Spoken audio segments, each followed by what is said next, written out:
Hello viewers, welcome to our channel. నేను మీ చరణ్ పరిమి. ఆంధ్రప్రదేశ్లో కొత్త మద్యం పాలసీకి చంద్రబాబు గారు ఉత్తర్వులు జారీ చేశారు. సో ఇక నుంచి మద్యం బాబులో పంట పండినట్టే. ఎందుకంటే ఈ మద్యానికి సంబంధించి గతం నుంచి కూడా గత ప్రభుత్వం ఎలా దాన్ని డ్యామేజ్ చేసుకుంటూ వచ్చింది. సొంత మద్యం విధానం ఒకటి తీసుకొచ్చి ఈ మద్యం బాబులకి ప్రాణాలతో చెలగాటమాడింది. అలాగే రాష్ట్రానికి ఆదాయాన్ని పెంచుకోవాలనే కోణంలో మద్యం ఇష్టం వచ్చిన బ్రాండ్లు తీసుకొచ్చి నానా రభస చేసిన పరిస్థితి మనం చూసాం. సో ఇప్పుడు మాత్రం మద్యం బ్రాండ్లకు సంబంధించి మళ్ళీ కొత్తగా ఒక పాలసీ తీసుకొని వస్తున్నారు.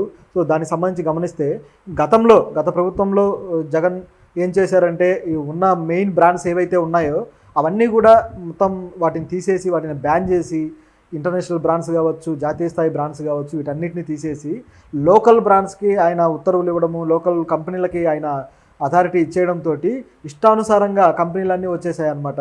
ఆ విధంగా ఏవి పడితే అవి బ్రాండ్స్గా అన్ని రకాల ఒకటే కాదు, అన్ని వైన్లు కానీ బ్రాందీలు కానీ అన్ని బీర్లు కానీ ప్రతిదీ కూడా ఏది పడితే అది తీసుకొని వచ్చేసి చీప్ క్వాలిటీ తీసుకొచ్చి మద్యం బాబులతో చెలగాటమాడారు. మద్యాన్ని పూర్తిగా రద్దు చేస్తామనే స్థాయి నుంచి ఒక పిచ్చి మద్యాన్ని తీసుకొని వచ్చేసి వాళ్ళ ప్రాణాలతో చెలగాటమాడే ప్రయత్నం, వాళ్ళ ఆరోగ్యంతో చెలగాటమాడే ప్రయత్నం చేశారు. అయితే ఈ విషయం మీద మద్యం బాబులు చాలా అసంతృప్తితో ఉండటము, నిజానికి గత ప్రభుత్వంలో ఈ గవర్నమెంట్ మీద పూర్తి స్థాయి అసంతృప్తి కలిగిన వాళ్ళలో వీళ్ళు కూడా ఒకళ్ళు.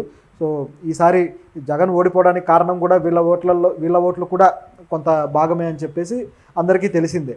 సో ఇలాంటి తరుణంలో ఆయన తీసుకొచ్చిన బ్రాండ్లు కూడా ఎలాంటివి తెచ్చారంటే అసలు అది ఎంత ఆశ్చర్యకరం అంటే, స్పెషల్ స్టేటస్ కోసం పోరాడాలి, స్పెషల్ స్టేటస్ని అడగండి కేంద్ర ప్రభుత్వాన్ని అని ప్రతిపక్షాలు అడుగుతూ ఉంటే సడన్గా ఆ తెల్లారి స్పెషల్ స్టేటస్ అనే పేరుతోటి ఒక మద్యం బ్రాండ్ వచ్చి ఉంటుంది.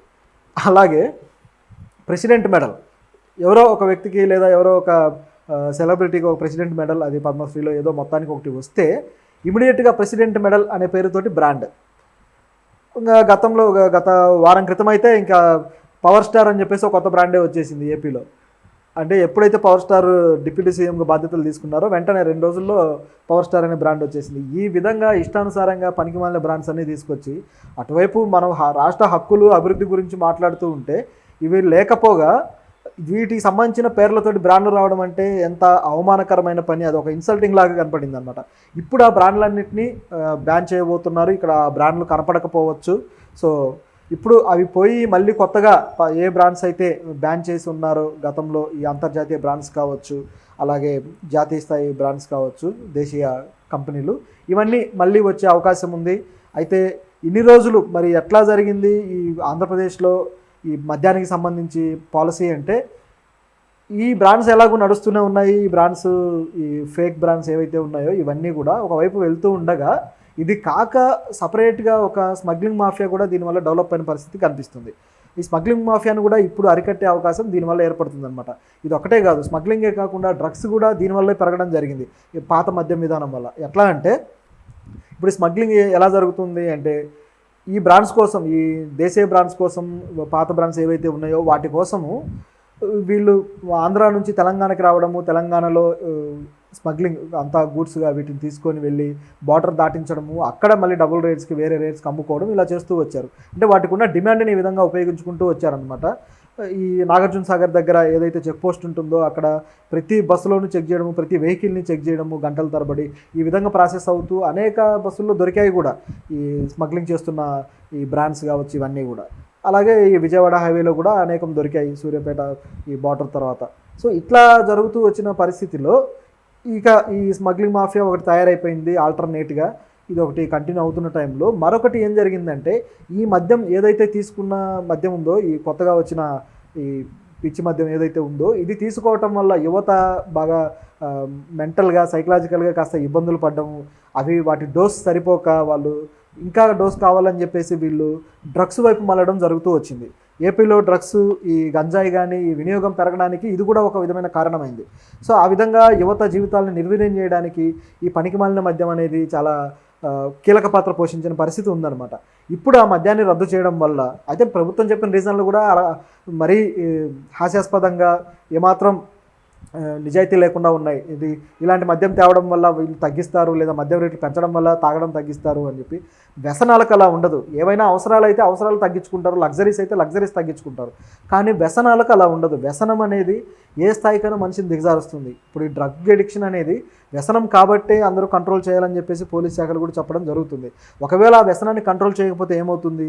దానివల్ల మానసికంగా వేరే అనేక రుగ్మతలు వచ్చి, అలాగే శారీరకంగా అనేక రుగ్మతలు వచ్చి వీళ్ళు కొంతమంది క్రిమినల్స్గా మారే పరిస్థితి ఉంది, కొంతమంది తమను తామే హరించుకునే పరిస్థితి ఉంది. ఇట్లా రకరకాలుగా ఉన్నాయి. ఒక అలజడి సమాజంలో క్రియేట్ అయ్యే పరిస్థితి ఉంటుందన్నమాట. దీనికి ఉన్న పరిస్థితి. దీన్ని రేటు పెంచితే వీళ్ళకి విఘ్నత వచ్చేసి, జ్ఞానం వచ్చేసి తగ్గిస్తారు అనుకోవడం మూర్ఖత్వం. ఈ రీజనే కేవలం వాళ్ళ సొంత బ్రాండ్స్ తీసుకొని రావడం కోసం, లేదా ఆదాయాన్ని పెంచుకోవడం కోసం చేసిన ఒక చీప్ బిజినెస్ ట్రిక్ అనమాట. ఇప్పుడు ఆ ట్రిక్ కొంతవరకు వాళ్ళకి పారింది, ఉన్నన్ని రోజులు గడుపుకున్నారు. అది కూడా వాళ్ళకి సంబంధించిన వ్యక్తులే ఇన్నర్గా అందులో ఆ సంస్థల్లో పెట్టుబడి పెట్టేలాగా చేసి, ఆ మద్యం బ్రాండ్స్ సంస్థల్లో పెట్టి వాటి నుంచి లాభాలు దండుకోవడం కోసం ఈ ప్లాన్ అంతా చేశారనేది అందరికీ తెలిసిందే. ఎందుకంటే ఒక సంస్థ నుంచి ఒక బ్రాండ్ వస్తుంది అంటే కొత్తగా ఒక సంస్థని ఏర్పాటు చేసి దాంట్లో భాగస్తులుగా, లేదా దాంట్లో పార్ట్నర్స్గా ఈ గవర్నమెంట్కి సంబంధించిన వ్యక్తులనే, వాళ్ళ కుటుంబీకులను, వాళ్ళ వ్యక్తులను పెట్టుబడి పెట్టించి ఆ విధంగా డబ్బులు దండుకునే ప్రోగ్రామ్ చేశారనమాట వీళ్ళు. సో మొత్తానికి అది అట్టర్ ఫ్లాప్ అయింది. చాలా రోజులు ఇబ్బంది పడ్డ తర్వాత ఇప్పుడు కొత్తగా చంద్రబాబు గవర్నమెంట్ ఏం చేసిందంటే ఈ మద్యం పాలసీని తీసుకొని వస్తుంది. దీనివల్ల అనేక మళ్ళీ పాత బ్రాండ్స్ ఏవైతే ఉన్నాయో, బ్యాన్ చేసిన బ్రాండ్స్, అవన్నీ మళ్ళీ అందుబాటులోకి వస్తాయి. అయితే దీనివల్ల ఇదేమన్నా మంచి ప్రోగ్రామా, మంచి జరుగుతుందంటే మంచేమీ జరగదు. కాకపోతే దుష్ప్రభావాలు అనేవి కొంత తగ్గే అవకాశం ఉంది. ఏవైతే ఈ డ్రగ్ అడిక్షన్ వైపు వెళ్ళేది కానీ, అలాగే ఈ స్మగ్లింగ్ కానీ, ఇవన్నీ ఈ దుష్ప్రభావాలు తగ్గే అవకాశం అయితే లేకపోలేదు. కాకపోతే ఇంకా కొద్దిగా ఈ మద్యాన్ని అలవాటుని తగ్గించే ప్రోగ్రాం ఏదో ఒకటి చేస్తూ ఉండాలి గవర్నమెంట్. ఎందుకంటే ప్రభుత్వానికి మేజర్ ఆదాయం మద్యం నుంచి రావడం వల్ల ఈ మద్యాన్ని కంట్రోల్ చేయలేని పరిస్థితి ఏర్పడింది అనమాట. ప్రభుత్వం కంట్రోల్ చేస్తే ఇక వాళ్ళ ఖజానాకి గండి పడుతుందన్నమాట. సో ప్రజలకేమో మేము కంట్రోల్ చేస్తామని చెప్తారు, లేదా నిషేధిస్తామని చెప్తారు, కానీ వీళ్ళు చేసేవి చేస్తూనే ఉంటారనమాట. ఇది ఎలా దీన్ని ఈ పరిస్థితిని ఎలా దీన్ని రూపుమాపాలి, ఎలా మేనేజ్ చేయాలనే ఒక ప్రణాళిక అనేది ప్రభుత్వం దగ్గర లేదు, ప్రజల దగ్గర లేదు. దీనికి ప్రణాళికలు కొత్తగా రచించాల్సిన అవసరం ఉంది. అంటే ప్రజలకి ఇబ్బంది కలిగించకుండా మద్యం పాలసీని ఏ విధంగా నడిపించాలి, ప్రజలు కొద్దిగా దాన్ని వదిలేసే పద్ధతి ఏ విధంగా చేయాలనేది ఒకటైతే, ఆదాయానికి గండి పడకుండా వివిధ వేరే రకమైన ఆదాయ మార్గాలు ఎలా క్రియేట్ చేసుకోవాలి. ఇప్పుడు ఆల్టర్నేటివ్గా క్రియేట్ చేసుకుంటేనే అది ప్రభుత్వ ఖజానాకి ఇబ్బంది లేకుండా సర్వైవ్ అవ్వగలుగుతుంది. అలా చేయనప్పుడే లేనిపోని సమస్యలు, ఇలా అప్పులు పెరగడాలు, మళ్ళీ ప్రజల మీద ఆ భారం పడడాలు, మళ్ళీ వీళ్ళు పన్నులు కట్టడాలు, ఇదంతా అవుతుంది. ఇప్పుడు గత ప్రభుత్వంలో కూడా అదే చూసాం కదా. అప్పులు బాగా పెరిగిపోయి ప్రజల మీద ఆ పన్నుల భారం ఎక్కువైపోయి, మళ్ళీ ధరలు పెరిగిపోయి, ద్రవ్యోల్బణం క్రియేట్ అయిపోయి, ఇదంతా కూడా అది ఒక చైన్ సిస్టమ్ అనమాట. సో ఈ చైన్ సిస్టమ్ ఒకదాన్ని కంట్రోల్ చేస్తే అవన్నీ మిగతా వాటికి చుట్టుకుంటాయి. లైక్ ఒక దీన్ని ఏమంటారంటే రిపిల్ ఎఫెక్ట్ ఆర్ ఒక స్నోబాల్ ఎఫెక్ట్ అంటాం. అంటే చిన్నగా మొదలయ్యి కొద్దిగా వెళ్ళే కొద్దీ చాలా పెద్ద ప్రాబ్లంగా తయారైపోయే పరిస్థితి ఉంటుంది అన్నమాట. సో ఇలాంటి స్నోబాల్ ఎఫెక్ట్ దీంట్లో క్రియేట్ అయ్యే అవకాశం ఉంది. సో అలా కాకుండా ఒక మంచి స్టెప్ తీసుకుంటే బాగుంటుంది. కొత్త ప్రణాళిక రూపొందించాలి. తగ్గించడం కోసం, మద్యం వినియోగాన్ని తగ్గించడానికి కొత్త ప్రణాళిక రూపొందించాలి. అలాగే ఆదాయానికి గండి పడకుండా మరో ప్రణాళిక కూడా రూపొందించాల్సిన అవసరం అయితే ఉంది. సో ప్రభుత్వం ఏం చేస్తుందో చూద్దాం. దీంతోపాటు మద్యం స్మగ్లింగ్ని కూడా ఏ విధంగా కంట్రోల్ చేస్తారో చూడాల్సిన అవసరం ఉంది. ఎందుకంటే తెలంగాణ నుంచే కాకుండా మిగతా రాష్ట్రాలు, ఇప్పుడు అటువైపు కర్ణాటక నుంచి, అలాగే ఇటు గోవా నుంచి, తర్వాత పాండిచ్చేరి నుంచి, ఈ యానాం నుంచి, ఇట్లా అనేక ప్రాంతాల నుంచి మద్యం స్మగ్లింగ్ జరుగుతూ వస్తుందన్నమాట ఈ విధానం వల్ల. సో దీన్ని కూడా కంట్రోల్ చేయాల్సిన అవసరం ఉంది. ఎందుకంటే ఇది చేయకపోతే ఆ ఆదాయం అనేది అటువైపు వెళ్ళిపోతుంది. ఇక్కడ క్రిమినల్ గ్యాంగ్స్ ఎక్కువైపోయే అవకాశం ఉంది, స్మగ్లింగ్ గ్యాంగ్స్. సో దీన్ని కంట్రోల్ చేస్తేనే మద్యం విధానం అనేది కరెక్ట్గా అమలైనట్టు, మద్యం విధానం న్యాయం జరిగినట్టు.